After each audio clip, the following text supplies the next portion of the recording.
మిర్చి పంట క్వింటాకు 25,000 చెల్లించాలని డిమాండ్ చేస్తూ ఖమ్మం మిర్చి మార్కెట్ యార్డు వద్ద సిపిఐ అనుబంధ రైతు సంఘం ఆధ్వర్యంలో ధర్నా నిర్వహించారు. మార్కెట్ గేటు ఎదుట బైఠాయించి ఆందోళన చేశారు. మార్కెట్లో రైతుల సమస్యలను అడిగి తెలుసుకున్నారు. మార్కెట్లో వ్యాపారులు కుమ్మక్కై అయి మిర్చి ధరను పూర్తిగా తగ్గించారని ఆరోపించారు. ప్రభుత్వాలు మార్కెఫైడ్ నాఫైడ్ ద్వారా కొనుగోలు చేస్తే వ్యాపారులు ఎక్కువ ధర కొంటారని తెలిపారు. కేంద్ర రాష్ట్ర ప్రభుత్వాలు తక్షణమే స్పందించి మిరప పంటకు గిట్టుబాటు కల్పించేలా ప్రత్యేక నిధులు కేటాయించాలని డిమాండ్ చేశారు.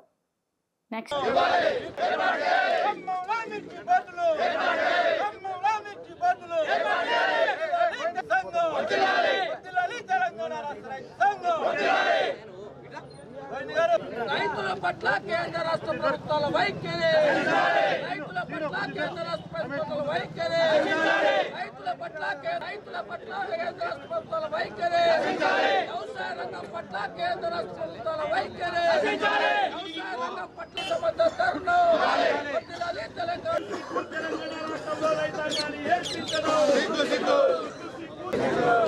పట్ల రాష్ట్ర కేంద్ర ప్రభుత్వాల వైఖరి కొనుగోలు చేయాలి. నా పేరు ద్వారా మిర్చిని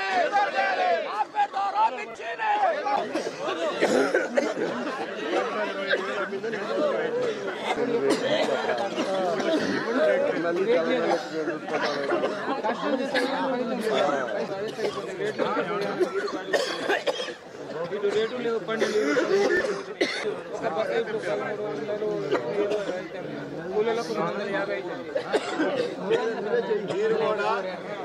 మా కాడ అయితే 300 కూలి ఏర్పాటు చేయాలని, అదేవిధంగా కింటాకి 25,000 రూపాయలు ఇవ్వాలని చెప్పి పోయిన 3వ తారీఖు నాటి మళ్ళీ 14,000 పెట్టారు. ఇండికేట్ అవుతున్న రైతులు వ్యాపారులు కాబట్టి వాళ్ళతో పాటు మీరు రోడ్డు మిర్చి రైతాంగానికి సంబంధించి ఈ సంవత్సరం రేటుకు సంబంధించి తీవ్రంగా రైతుల్ని దగా చేస్తున్నటువంటి పరిస్థితి కనపడతా ఉంది. ఒకవైపు కేంద్ర రాష్ట్ర ప్రభుత్వాలు మేము రైతుల్ని రాజులు చేస్తున్నాం, రైతుల ఆదాయాన్ని రెట్టింపు చేస్తున్న మాటలు చెప్తా ఉన్నారు. కానీ వాళ్ళ రైతు పండించినటువంటి పంటకి మార్కెట్కి తీసుకొస్తే కనీస మద్దతు ధర కూడా వచ్చేటువంటి పరిస్థితి లేదు. గత సంవత్సరం 25,000 రూపాయలు అమ్మినటువంటి మిర్చి ఈ సంవత్సరం 11,000, 12,000, 13,000 దాటినటువంటి దుస్థితి ఇవాళ రైతాంగం ఎదుర్కొంటా ఉంది. ఇవాళ రైతాంగం కనీసం పెట్టినటువంటి పెట్టుబడులు కూడా రాకుండా గతం కంటే అన్ని రకాల దున్నే కూలికాడ నుంచి ఎరువుల ధరలు, కాంప్లెక్స్ ధరలు, పురుగు మందుల ధరలు అన్నీ పెరిగినాయి. కానీ రేటు వచ్చేసరికి సగానికి సగం పడిపోయినటువంటి పరిస్థితి ఇవాళ కనపడతా ఉంది. ఇవాళ అందుకని ఇవాళ రైతు సంఘం తరఫున మేము గతంలో కూడా డిమాండ్ చేసాం. ఇవాళ ఢిల్లీలో రైతాంగం యొక్క ఆందోళన కూడా కనీస మద్దతు ధరల గ్యారంటీ చట్టం వస్తే తప్పితే ఈ రైతాంగానికి న్యాయం జరగదని చెప్పేసి మేము గతం నుంచి కూడా డిమాండ్ చేస్తున్నాం. కానీ ప్రభుత్వాలు మాత్రం చట్టం తీసుకొచ్చేదానికోసం మొత్తం ఏమాత్రం కూడా ముందుకు రావట్లేదు. ఒకవైపు కార్పొరేట్ కంపెనీకి లక్షల కోట్ల రూపాయలు ఇవాళ మాఫీ చేస్తూ ఉన్నారు. ఈ 10 సంవత్సరాల కాలంలో 16 లక్షల కోట్ల రూపాయలు నరేంద్ర మోడీ ప్రభుత్వం కార్పొరేట్ కంపెనీలకి రాయితీలు ఇచ్చింది.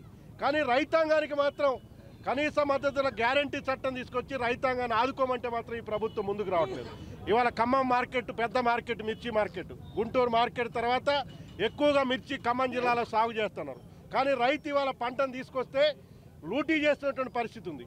అధికారులు కానీ, ప్రభుత్వం కానీ, ప్రజాప్రతినిధి కానీ ఎవరు కూడా పట్టించుకునేటువంటి స్థితి లేదు. రైతాంగం ఇంత దోపిడీకి గురవుతుంటే ఇవాళ ఖమ్మం మార్కెట్లో కూడా 100 మంది ట్రేడర్స్ ఉంటే అందరూ జెండా పాటికి 2-3 వచ్చి వాళ్ళు సిండికేట్ అయి ఇవాళ ఒకవైపున ధరను తగ్గిస్తున్నారు, మరొక వైపున ఎక్స్పోర్ట్ లేదనేటువంటి పేరుతో ధర తగ్గిస్తున్నారు. అందుకని మేము ప్రభుత్వానికి నిజంగా రైతుల పట్ల చిత్తశుద్ధి ఉంటే ఇవాళ రైతాంగాన్ని ఆదుకోవాలనేటువంటి ఆలోచన ఉంటే నాపెండు రంగంలోకి దించండి. నాపెండు రంగంలో దించితే కొద్దిగా పోటీ ఏర్పడి రైతుకు ధర పెరిగేటువంటి పరిస్థితి వస్తుంది. నాపెండు రంగంలోకి దించట్లేదు. ఇవాళ మిర్చి బోర్డుని ఏర్పాటు చేయాలని డిమాండ్ కూడా గతం నుంచి ఉంది. ఇవాళ ఖమ్మం జిల్లాతో పాటు ఉమ్మడి ఖమ్మం జిల్లాతో పాటు పక్కన ఉన్నటువంటి మహబూబాద్, నల్లగొండ జిల్లాలు, అదేవిధంగా ఆంధ్ర ప్రాంతం సరిహద్దు ప్రాంతాల్లో కూడా మిర్చి ఎక్కువగా సాగు చేస్తారు. ఖమ్మంలో మిర్చి బోర్డు ఏర్పాటు చేస్తే దానికి నిధులు కేటాయిస్తే అటు కేంద్ర ప్రభుత్వం కానీ ఇటు రాష్ట్ర ప్రభుత్వం కానీ దీన్ని ఏర్పాటు చేస్తే ఇవాళ రైతుకు న్యాయం జరిగేటువంటి పరిస్థితి ఉంటుంది. లేకపోతే ఇవాళ రైతాంగం ఇప్పటికే అనేకమైనటువంటి ఖర్చులు పెరిగి చీడపీడలు వచ్చి, వైరస్లు వచ్చి ఇవాళ ఒకవైపు రైతులు నష్టపోతుంటారు. ఈ పరిస్థితుల్లో రైతాంగాన్ని ఆదుకునే దానికోసం ఏదో మేము రైతు బంధు ఇస్తున్నాం, రైతు భరోసా ఇస్తున్నాం, లేకపోతే నరేంద్ర మోడీ గారు 6,000 రూపాయలు ఇస్తున్నాం అని చెప్పేసి మాటలు చెప్తున్నారు. మీరు రైతుకు ఎవరు కూడా భిక్షం వేయాల్సినటువంటి అవసరం లేదు. మీరు కనీస మద్దతు ధరల గ్యారంటీ చట్టం వస్తే రైతే ఈ దేశాన్ని ఆదుకుంటాడు. రైతు ఇవాళ అన్నం పెట్టేటువంటి రైతు అనేక కమిషన్లు వేశారు. స్వామినాథన్ కమిషన్ సిఫార్సులు ఇవాళ దాన్ని అమలు చేస్తే అందరు చెప్తా ఉన్నారు. కాంగ్రెస్ పార్టీ చెప్పింది, ఆ కమిషన్ వేసినటువంటి కాంగ్రెస్ పార్టీ, బీజేపీ మేము అధికారంలోకి వచ్చిన 100 రోజుల్లో స్వామినాథన్ కమిషన్ సిఫార్సులు అమలు చేస్తామని చెప్పారు. కానీ ఎవరు కూడా ఇవాళ రైతాంగాన్ని పట్టించుకోవట్లేదు. రైతు దుస్థితి, వ్యవసాయ రంగం రోజు రోజుకి ఇవాళ సంక్షోభంలో కూరుకుపోతున్న దశలో ఇవాళ మిర్చి రైతాంగాన్ని 4 లక్షల ఎకరాల్లో ఇవాళ మిర్చి వేశారు. ఇవాళ రైతులు పంట పండిందనేటువంటి సంతోషం కూడా లేనటువంటి స్థితి ఇవాళ రైతాంగం ఎదుర్కొంటారు. అందుకని తక్షణం 25,000 రూపాయల కింటాకి మిర్చికి ధర ఇవ్వాలా, నాపెండు రంగంలో దించాలా, ఖమ్మంలో మిర్చి బోర్డు ఏర్పాటు చేయాలా. లేకపోతే భవిష్యత్తులో గత ప్రభుత్వాలు రైతాంగాన్ని ద్రోహం చేస్తే, మోసం చేస్తే ఏ గుణపాఠం చెప్పారో ఈ పాలకులకు కూడా అదేటువంటి గుణపాఠం తప్పదని చెప్పేసి హెచ్చరిస్తున్న. ఇప్పటికైనా